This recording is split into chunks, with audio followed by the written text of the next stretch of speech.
Good morning, everybody. Good morning. Good morning. How many of you have got far too much to do and not enough time to do it in? Yeah.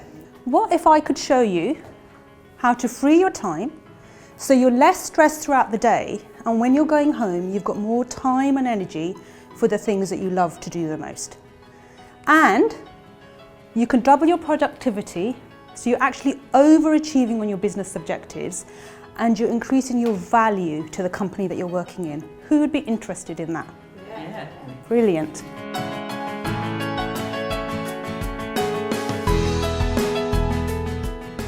I'm going to share first of all a quote from Einstein.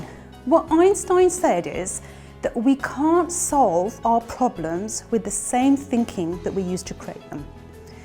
And what I mean by that is we can't solve our limited time problem by working longer hours and by working harder, because we're creating this vicious circle. So what do we need to do? We need to adopt a higher level of thinking. We all know that with technology changing, we've got so many distractions these days, not just in the workplace, but also into our home environment. We've got our iPhones, we've got our iPads, we've got our laptops. We're continually alert and on the go. The upshot of it is we're not switching off. We're not taking breaks. There's been another research that's been done where employees with the highest productivity they found were the ones that weren't working the longer hours. They weren't even doing 8-hour days. They were the ones that were taking regular breaks. What I want you to do is just think from a different mindset and ask yourself some questions. So when it comes to your tasks, ask yourselves this question. If you had a heart attack tomorrow, now I know this is morbid, but if you had a heart attack tomorrow and could only work half the time that you're currently working, which activities is it that you would choose to do?